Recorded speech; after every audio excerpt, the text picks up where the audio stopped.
welcome to another episode of NJ's Dojo.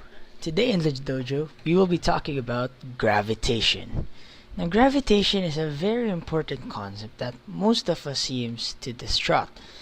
Um, in our everyday life, we experience gravity all the time, and that's the sole reason why we keep in touch with the ground and make sure we don't, fly off. Imagine going into space, and as you see in the movies, people who go to outer space, since there's no gravity on celestial objects, deemed to fly off or float into midair. But now, because of gravitation, because of the Earth's gravitation, we are able to stick on the surface of the Earth and be able to comply with everyday things. Normally, gravitation is defined as a constant variable in each planet. So in planet Earth, gravity is simply equal to 9.8 meters per second squared. Gravity is also a form of acceleration since it's a type of force that actually exerts effort in order for a certain velocity of an object to move. Okay, so in a deeper sense, gravity also involves the idea of circular motion. So for example, we need to know lots of different concepts of circular motion, such as angular force, angular frequencies, but we'll tackle that in a much more deeper sense later. How gravity works is simply, for example, we have the Earth's surface. Of course, we all know that gravity is located at its center.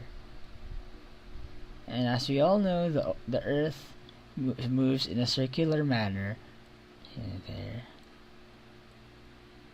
Now we must know that in a circular motion, each point of the circle entails a different type of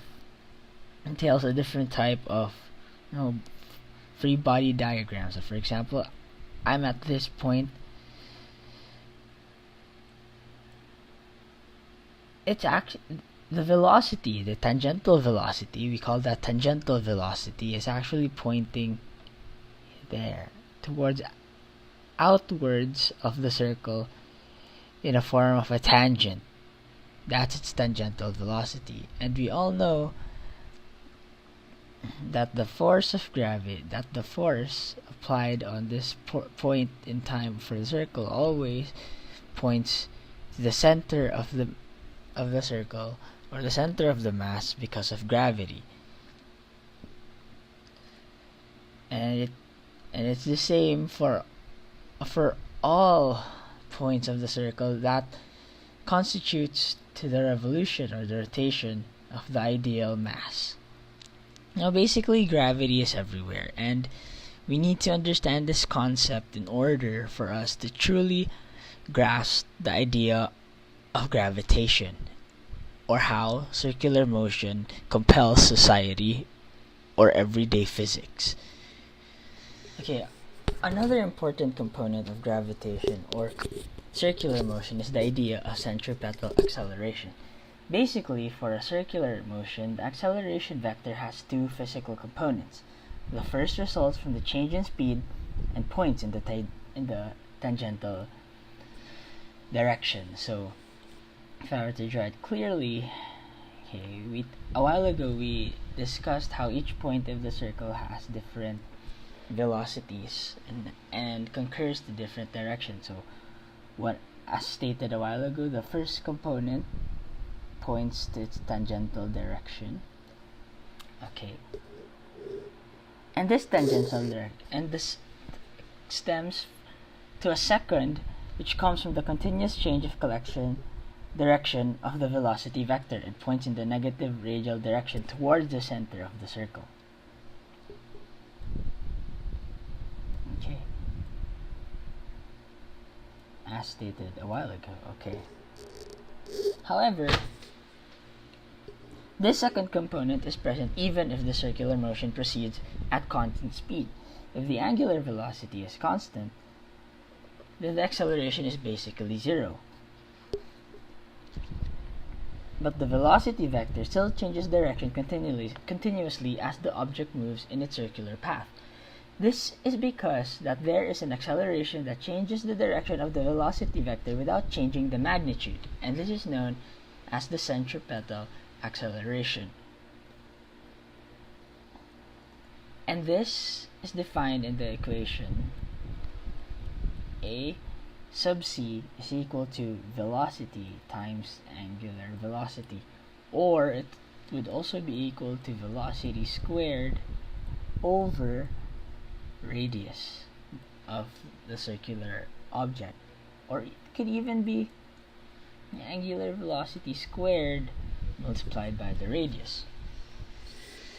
In order to give you a much broader idea of centripetal acceleration, let's try to manipulate acceleration.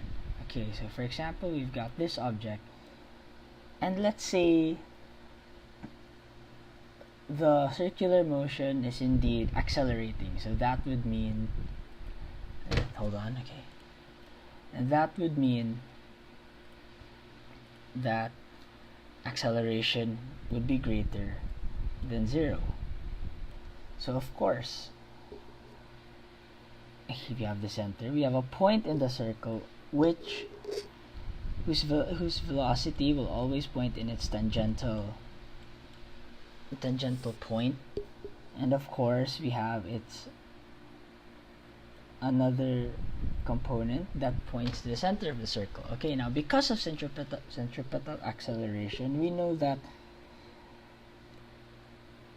centripetal acceleration is always the acceleration pointing towards the center. That gives its name, centripetal acceleration. Centripetal, which means center seeking. So we know that AC acceleration, centripetal acceleration is here.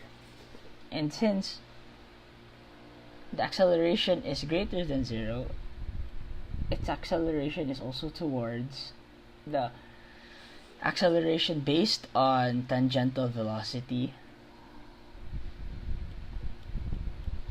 It's also pointing in the same direction of the velocity. Therefore, once from our previous lesson of vector addition, we know that acceleration would then be pointing here, which would cause a change in the magnitude of the speed of the object and also direction at the same time.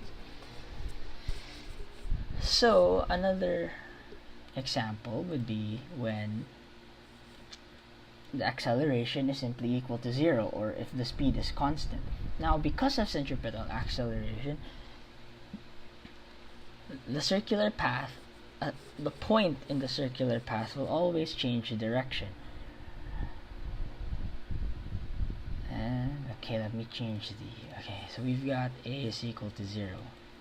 So we've got the point in the circle, tangential velocity, of course the center,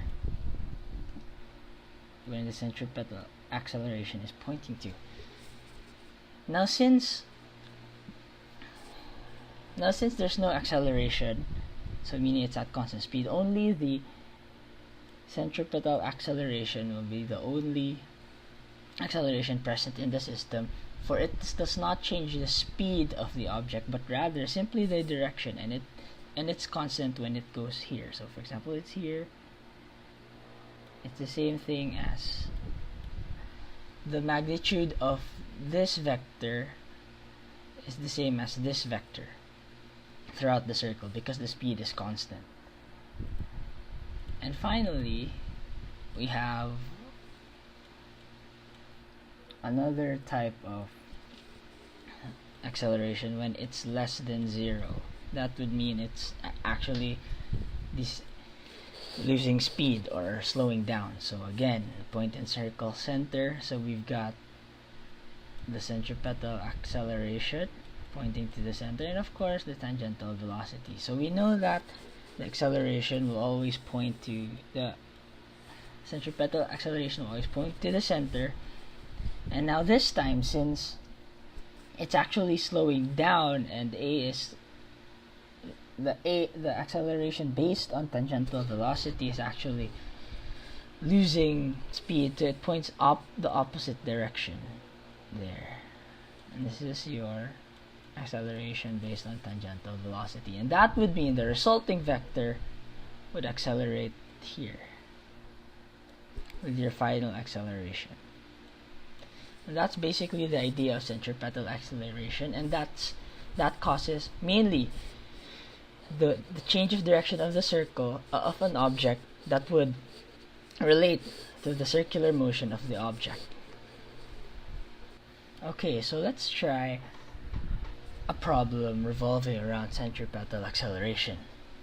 So if you want to generate 840,000 gravity, G means gravity, of centripetal acceleration in a sample rotating at the distance of 23.5 cm from the rotation axis, what frequency do you have to enter into the controls? What is the linear speed with which the sample is then moving? Okay, so first we have to draw our diagram, and we have to assess the situation because we know that we have the values for centripetal acceleration. We also have the values for the radius itself. So basically, we're looking for the frequency and the linear speed. Now, frequency is the number of oscillations at a given time.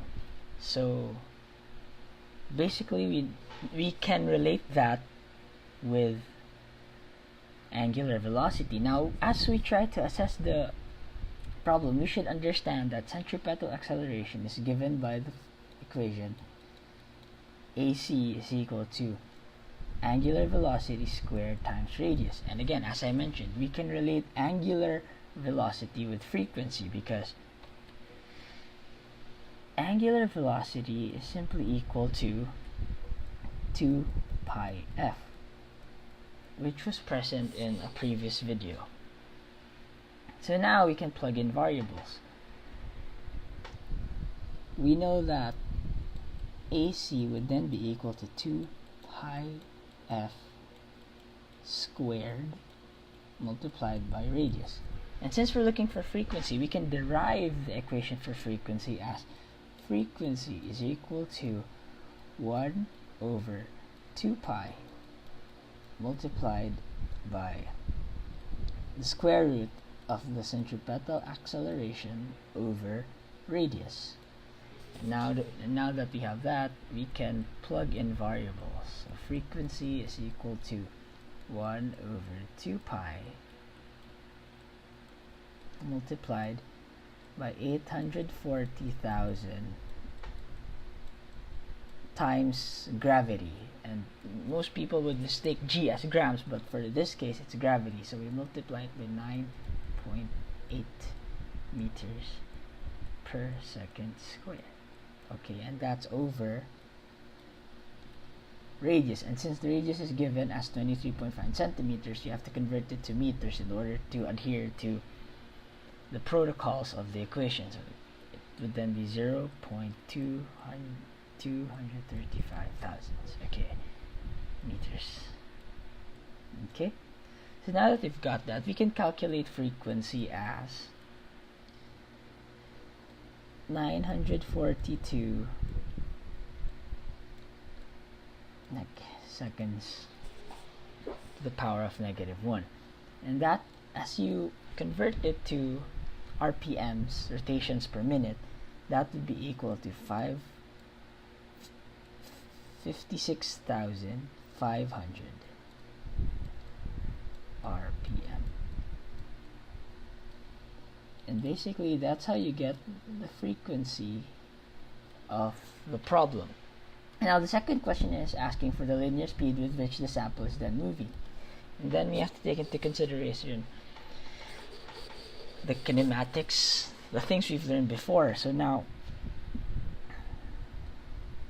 we know that angular velocity is also equal to velocity over radius. So since we're looking for velocity, we can simply derive a working equation of angular velocity multiplied by the radius. And then from this from this equation, we can plug it in so that we can simply solve it as velocity being equal to 2 pi frequency multiplied by the radius. And this is the case because we know these values. We have the values now for frequency. We also have the value for radius, and this makes the solution much more easier. So now we simply plug in the variables. So v simply equal to 2 times pi times the frequency, which is 942 seconds to the power of negative 1, multiplied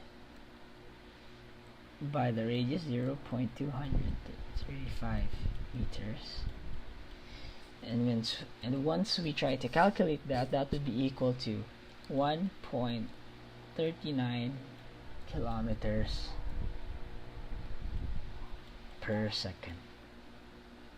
And that's how we solve for the linear velocity of the circular motion.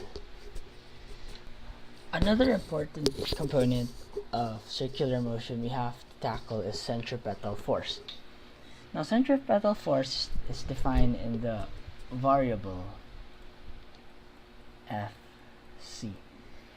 And the centripetal force is not just another fundamental force of nature, but is simply the net inward force needed to provide the centripetal acceleration necessary for circular motion. Now, the centripetal force in the circle obviously has to point inward toward the circle center. Its magnitude is the product of the mass of the object and the centripetal acceleration required to force it onto a circular path. So basically we know that centripetal force is equal to the mass times the centripetal acceleration. We can also define it as mass times velocity times angular velocity from the definition given by centripetal acceleration. And because of this, we can also derive it as mass multiplied by v squared over radius as we continue to substitute different variables into the equation. And from this, we can also manipulate it as mass multiplied by angular velocity squared multiplied by the radius. And these equations can work accordingly in order to find different components of the circular motion. So let's try to answer a simple problem. Suppose the vertical loop of a roller coaster has a radius of 5 meters. What does the linear speed of the roller coaster have to be at the top of the loop for the passengers to feel weightless? Now, a person feels weightless when there is no supporting force from a seat or any restraint acting to counter his or her weight. For a person to feel weightless at the top of the loop, no normal force can be acting on him or her at this point. So basically, if we draw this free body diagram, it would normally be understood that a person would be located here at the top of the roller coaster, and of course the center and the radius here. Okay, so when the person is on top, this person, basically the free body diagram of the person would be that the force of gravity would be acting upon here, and of course there will be a normal force acting upon the same object. But in order to feel weightless, as I said, there should be no normal force acting upon the object. So basically,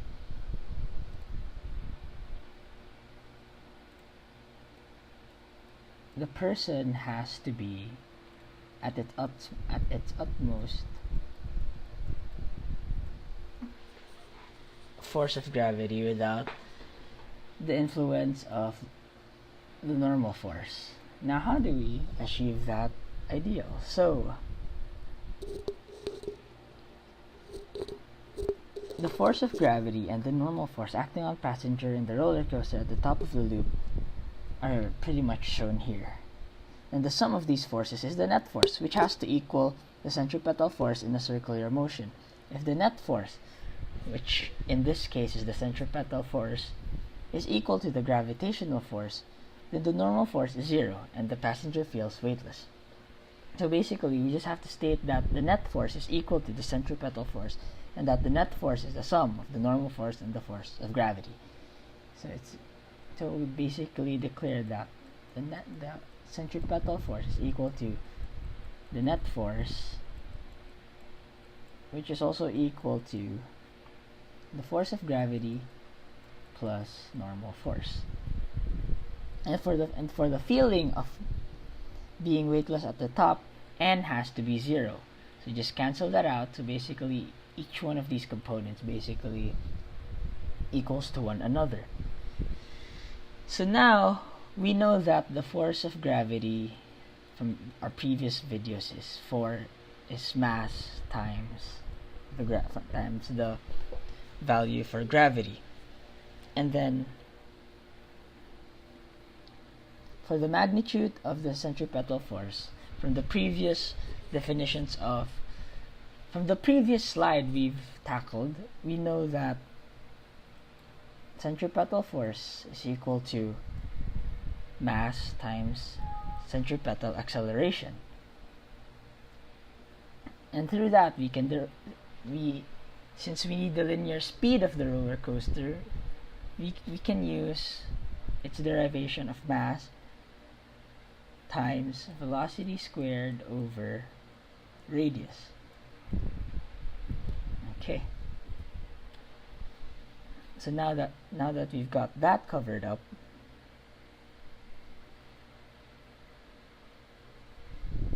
we can simply plug this equation into this equation, because we know that centripetal force is equal to force of gravity. So we can simply say that, let's add another line here. So mass times velocity squared on top divided by radius is equal to mg.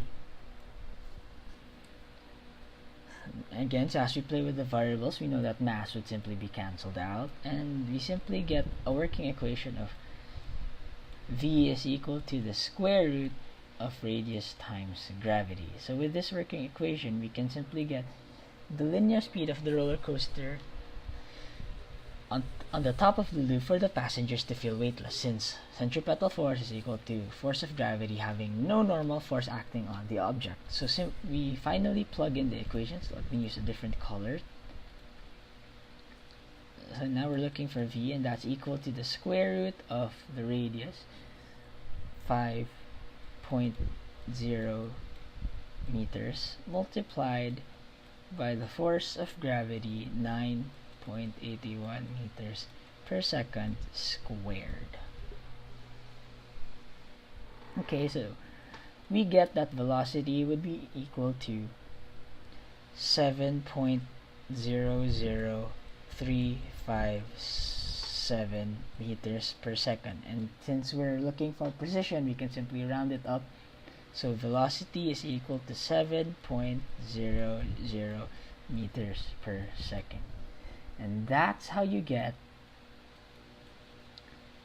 the linear velocity basing from centripetal force.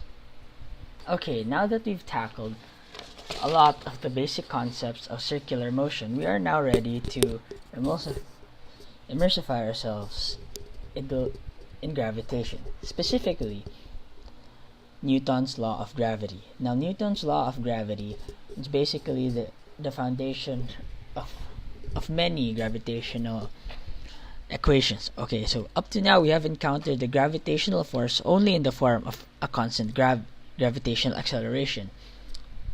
So we are very familiar that the Earth's gravitational acceleration is 9.8 meters per second squared. And we basically get gravitational force through multiplying that with the mass of an object on which the force acts on. However,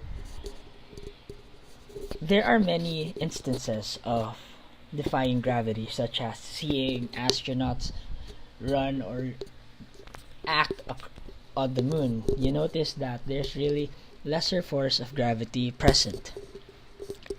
And because gravitational force is different there, therefore the approximation we have used of a constant gravitational force depends on the mass of the object the force acts on.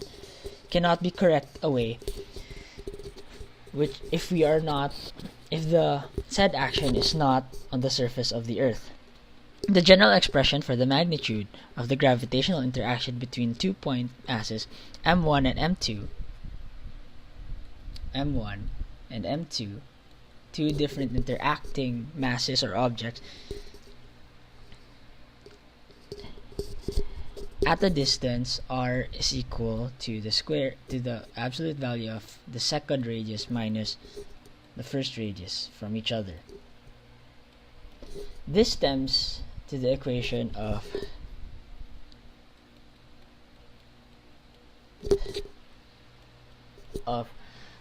force quantity r, or the function of the force of gravity in terms of radius being equal to a gravitational constant of g multiplied by the first mass to the second mass and the difference of the radius. This relationship is known as, again, Newton's law of gravity, and is an empirical law deduced from the experiments and verified extensively.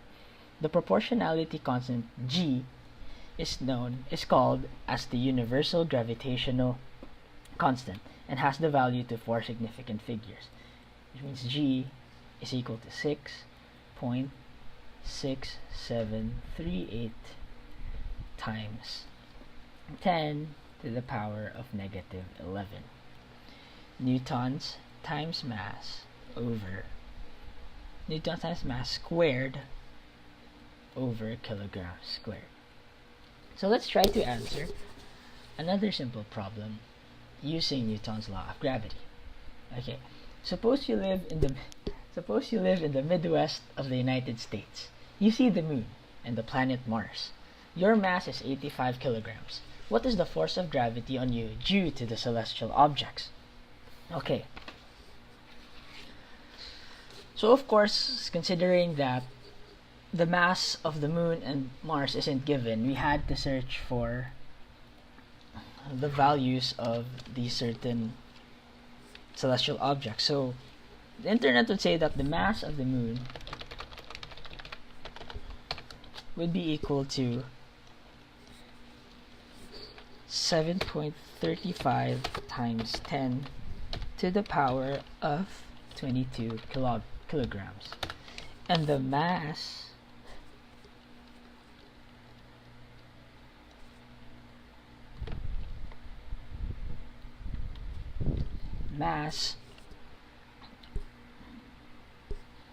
of Mars, of Mars is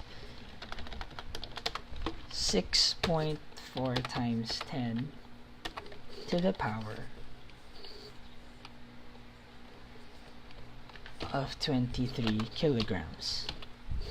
Okay, so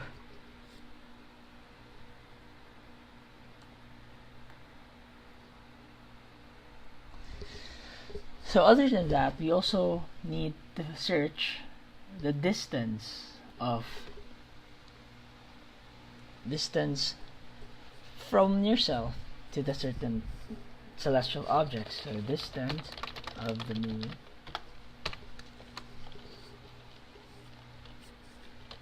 to you is equal to 3.84 times 10 to the power of 8, and distance of Mars to you is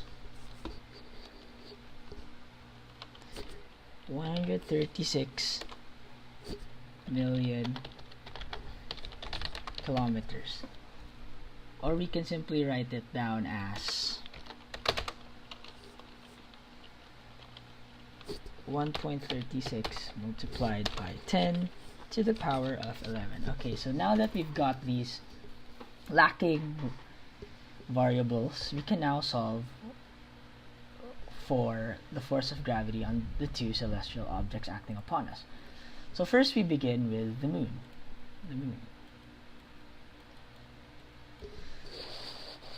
Okay, but before that, we have to keep, since we're solving for two different celestial bodies and we're using the same equation for each, we have to take a stand or write the equation needed.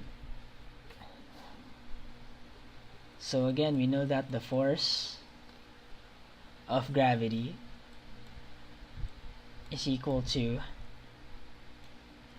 a gravitational constant times the mass of the first object times mass of the second object. In this case, we will be using mass 2 as our own masses, multiplied by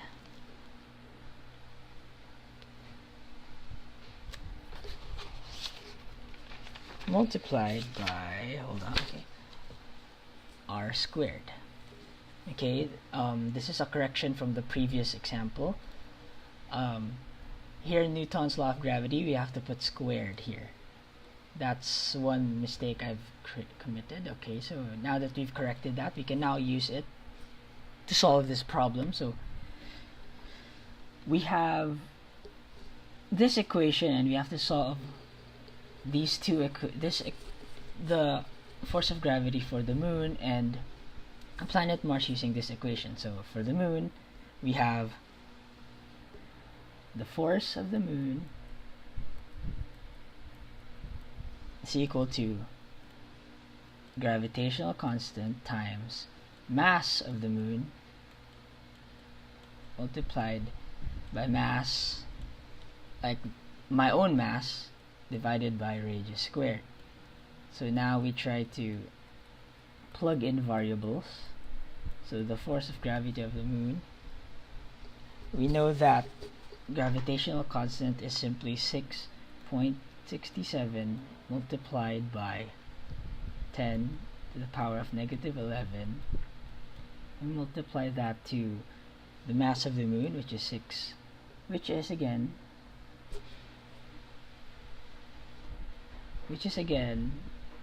7.35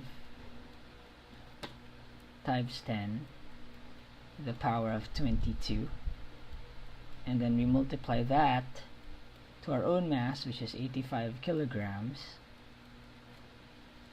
divided by the distance between the moon and ourselves. So it's 3.84 times 10 to the power of 8. As we multiply that, we get that the gravitational force of the moon acting upon us is 0.0028 newtons. Okay, so that's the gravitational force of the moon acting upon us.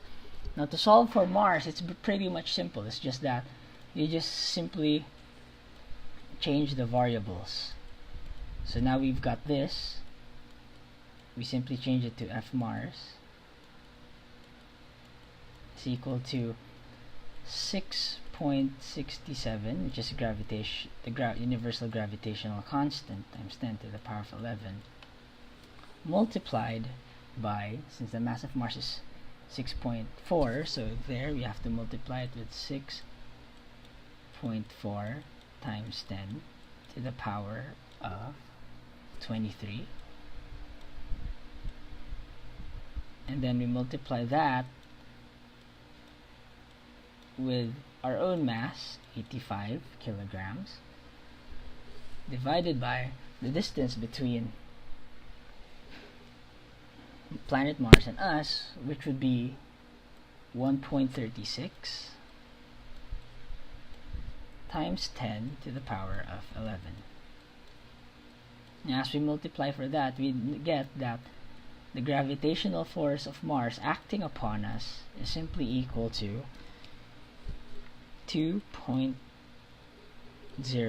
times 10 to the power of negative 7 newtons. And basically, using Newton's law of gravity, we can get the different forces of gravity acting upon different objects beyond the surface of the Earth, and not just the Earth itself, and using the gravitational constant of 9.8 meters per second squared in order to get the force of gravity. Because of this law of gravity, we are able to get different types of forces of gravity from different celestial objects, not just the Earth. Okay, now that we've covered up Newton's law of gravity, another important topic we have to discuss in order to understand gravity is gravitational potential. And just like any other energy types, potential energy is the storing of energy for later use. This holds the same for gravitational potential. Now, gravitational potential that states that the gravitational potential energy of an object is proportional to that object's mass. When we employed energy conservation to calculate the escape speed, we saw that the mass of the object cancelled out, because both kinetic energy and gravitational potential energy are proportional to an object's mass. Thus, the kinematics are independent of the object's mass. For example, let's consider the working equation in order to figure out the Earth's gravitational potential energy, which is defined as V in terms of R, which is equal to negative gravitational constant times the mass of the Earth divided by radius. Now, because of this working definition, this definition has the advantages of giving information on the gravitational interaction with the Earth independently of the other masses involved. And eventually, we can use this and multiply it to another mass in order to figure out how this mass interacts with the Earth's mass. This equation is immersively explained in detail later on in electric potentials. Okay, so now that we've tackled a bit on gravitational potential, let's try to solve a problem. A small spherical moon has a radius of 6.30 times 10 to the power of 4 meters and a mass of 8.00 times 10 to the power of 18 kilograms. An astronaut standing on the surface of the moon throws a rock straight up.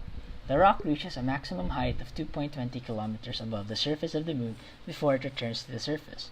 What was the initial speed of the rock as it left the hand of the astronaut? So basically, we can draw a simple diagram on this just to see how the problem is played out. So we simply have to know that if this is your y value, your rock is thrown upward and it reaches a height. Basically, this height is its highest point on its straight line trajectory. So now, we know the mass and the radius of the moon, and this allows us to compute the gravitational potential. Knowing the height that the rock attains, we can use energy conservation to calculate the initial speed of the rock. Okay. So as we use the previous equation we've tackled on the previous slide, we know that the potential energy of the function of the potential energy, gravitational potential energy, are simply gravitational potential in terms of radius is equal to negative g, gravitational constant, multiplied by the mass of the moon of the environmental object divided by the radius of the moon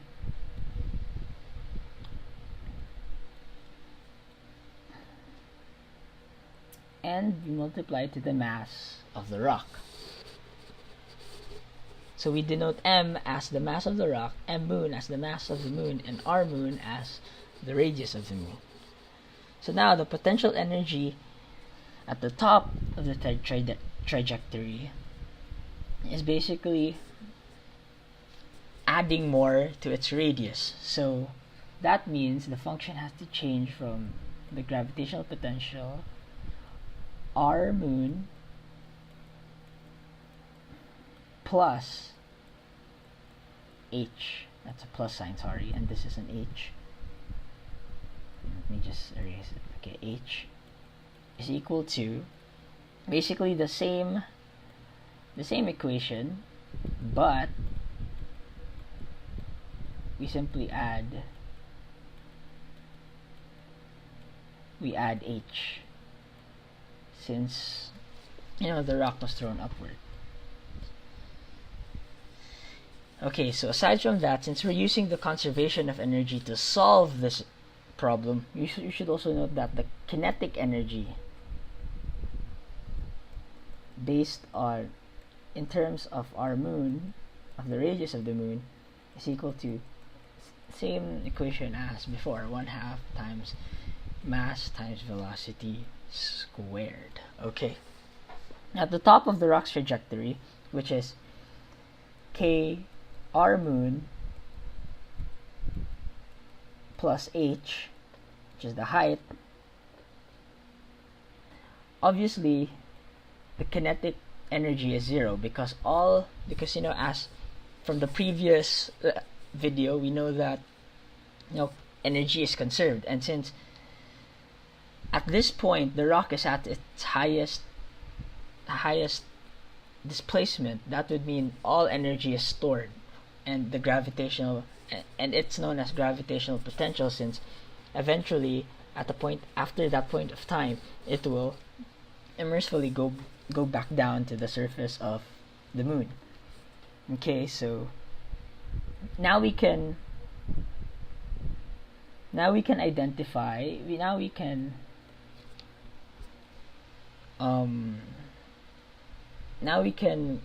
manipulate the conservation of energy equation. So it would be potential energy of our moon plus kinetic energy of our moon is simply equal to the potential energy of our moon. Let's just write radius. I'm sure it's understandable that it's the radius of the moon to save time. So radius plus maximum height, okay, plus kinetic energy based in terms of radius plus height. Okay, so now we know that, we can simply plug in the variables needed. So we know that this is basically this, so negative gravitational constant, mass moon. Okay, so to make things simpler, I'm just going to make r as radius, r moon, and capital M as the mass of the moon. Okay, so let me try to erase this.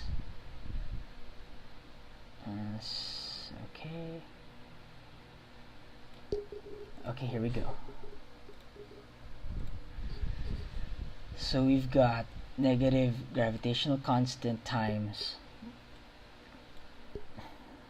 m, mass of the moon, times radius, times the mass of the rock, plus 1/2 mv squared is equal to negative gravitational constant times mass of the moon over radius of the moon times radius of the moon plus the height of the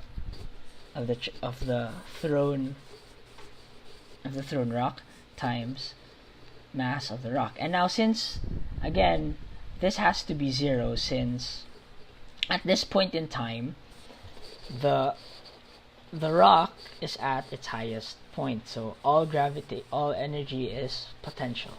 So this is 0. Okay, so now we try to manipulate the equation. Since we're looking for the initial speed of a rock as it left the hand of the astronaut, we're simply looking for this v.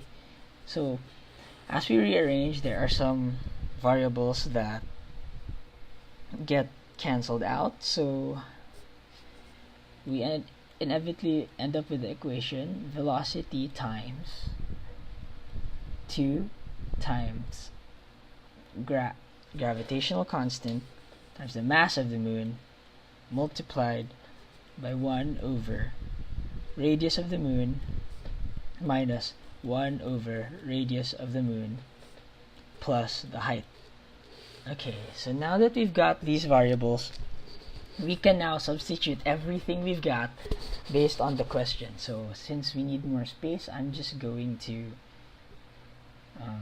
maybe delete, just take this out. Wait, sorry. Okay, solid color. Okay, we just try. Oh, outline. Okay, no outline. Okay, I'm just going to take that out.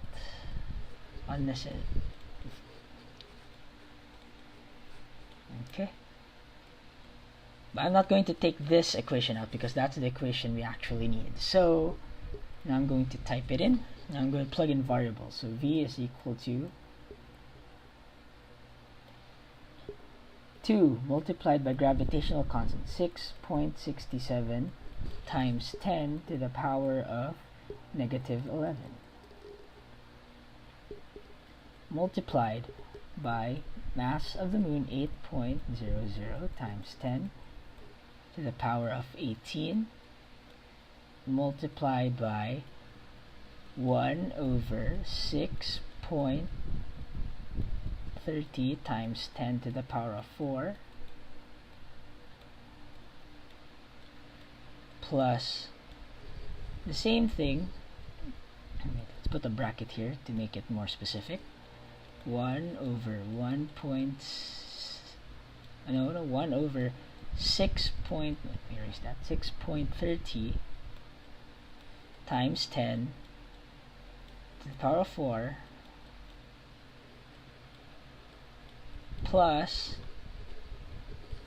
the height of the thrown object, 2.20 times 10 to the power of 3 meters.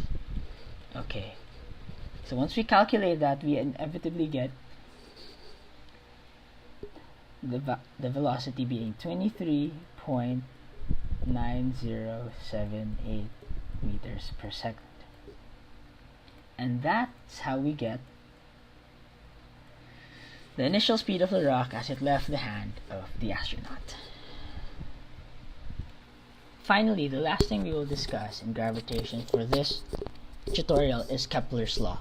Now, Kepler's Law is a very important notation in the field of gravitation because it deals with the planetary motion and how gravity plays in our solar system. These laws were discovered by Johannes Kepler and use empirical observation mainly from data gathered by Tycho Brahe and sophisticated calculations to arrive at these famous laws. Now, basically, these laws were published decades before the birth of Isaac Newton, whose law of gravitation would eventually show why Kepler's laws were true. And basically, this is significant because it prevailed a worldview at that time, with the Earth being the center of the universe through the geocentric theory. Now, basically, these laws are founded upon 3 types of laws. The first law deals with orbit. The second law deals with area. And the third law deals with periods. Now let's try to get an in-depth idea on these types of notions. Okay. Okay. So the first law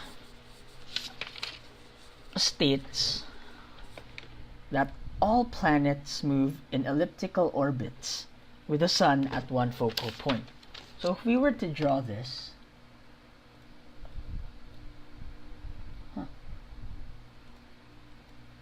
okay, if we were to draw, let's say this is an orbit. An orbit is deemed by Johannes Kepler to be an elliptical path.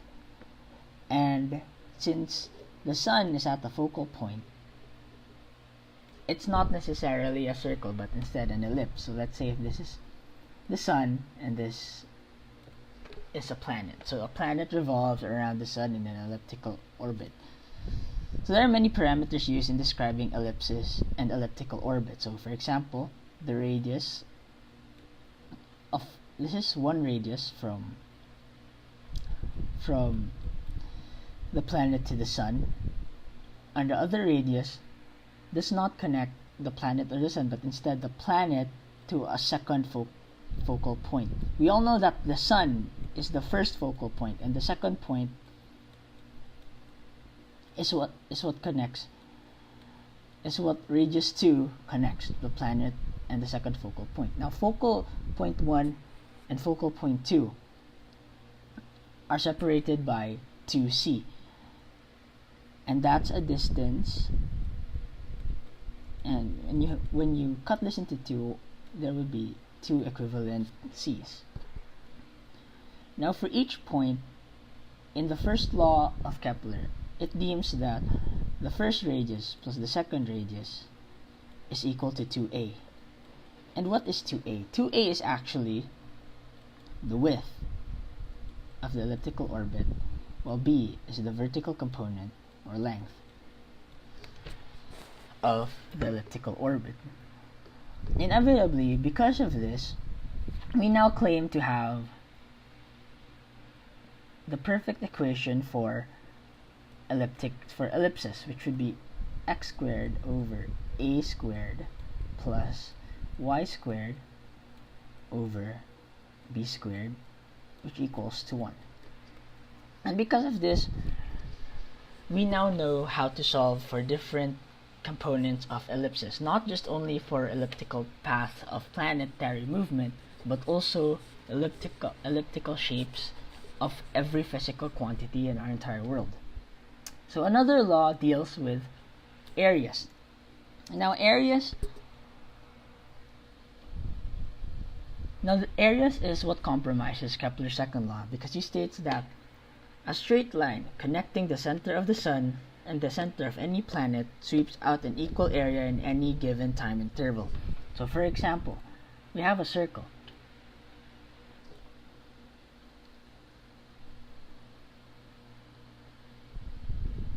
Then again, this is the sun. Let me write, okay. Whoa, it's okay. Here you have the sun. Okay, so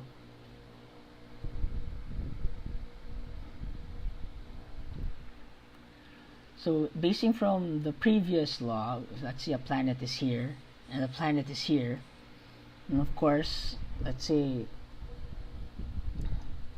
we have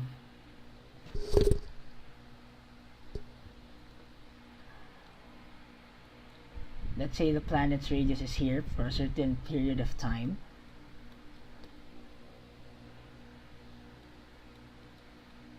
and then eventually it proceeds here, basing from the focal point. Okay.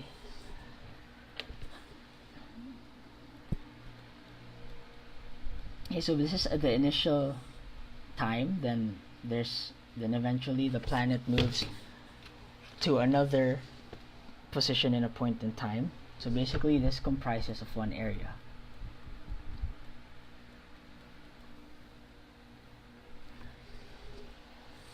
So basically it's true if it happens here. If the planet is here and the planet moves here, for as long as the time is the same, the area is basically the same. So that means if this is area 2, this is area 1, area 1 will always be equal to area 2. Now in this diagram, in this diagram, it's not that appreciated. I mean, of course, it will be equal because it's at the center. So let me draw it in terms of an ellipse because I simply drew it as a circle. So let's say the sun is over here, and a planet moves from here to here. That it's given that the time is simply equal to 5. Let's say 5. Let's give a random value. Okay, so we have this area. Another goes for here. If a planet is at this area and it moves to this area, for as long as it's 5 seconds, area 1 will always be equal to area 2 for as long as the time interval is at constant rate. Now the third law of Kepler's law is one of the most important laws because its formula can be used in different types of concepts in the field of gravitation. Now this involves periods. This Kepler's third law states that the square of the period of a planet's orbit is proportional to the cube of the semi-major axis of the orbit. So which would mean that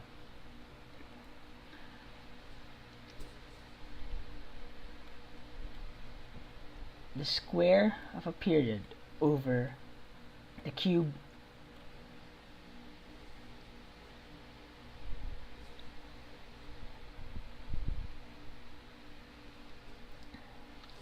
of A is indeed constant.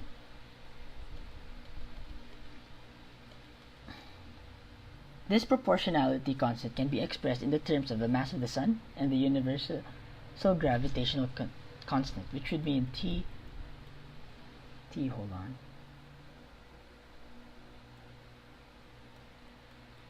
squared over A cubed is equal to 4 pi squared over gravitational constant multiplied by the mass of the sun. Now, in order to be more idealistic in periods, let's try to solve a problem on this. On November 14, 2003, astronomers discovered a previously known object in part of the Kuiper belt beyond the object orbit of Neptune. They named this object Sedna. The average distance of Sedna from the Sun is 77.6 times 10 to the power of 4 kilometers. How long does it take Sedna to complete one orbit around the Sun? Okay, so we can use Kepler's law to relate Sedna's distance from the Sun to the period of Sedna's orbit around the Sun. So for example,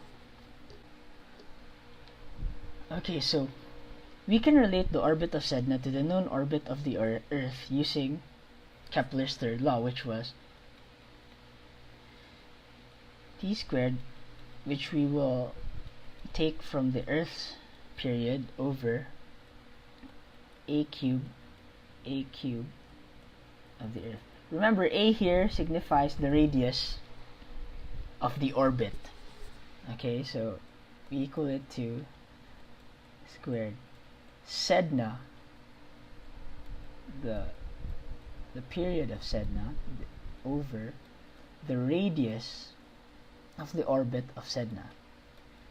Because this holds true for basically every celestial object, because this is proportionate to all of celestial objects. So now, since we're looking for the period or how long it takes Sedna to complete one orbit around the Sun, we have to take into account this variable. So we can simply rearrange the equation to form Sedna times T Earth multiplied by A Sedna over A Earth. And because of the exponents, this has to be raised to 3 over 2. So now we plug in variables. T Sedna would be equal to So it takes 1 year. 1 year for the Earth to revolve around the Sun. So basically that its value for the period of the Earth. So now the